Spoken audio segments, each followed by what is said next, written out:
এগুলো আমার বাড়ির সব কেটিএম এর পেয়ার, কেটিএম রানিং পেয়ার। এগুলো আমার বাসার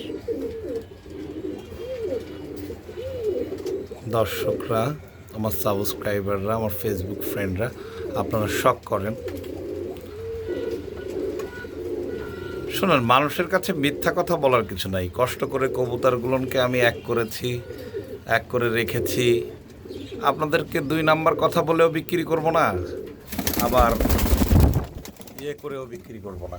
যা বলবো, আমার বাড়ি যা আছে তাই আমি বলবো, তার বাইরে কিছুই বলবো না। এগুলো আমার বাড়ির কেটিএম রানিং পেয়ার। একটু আগে হাঁসপা পেয়ারগুলো দেখিয়েছি, এবার কেটিএম রানিং পেয়ার দেখাচ্ছি, এরপর আমার ডাবল ট্যাগ দেখাবো।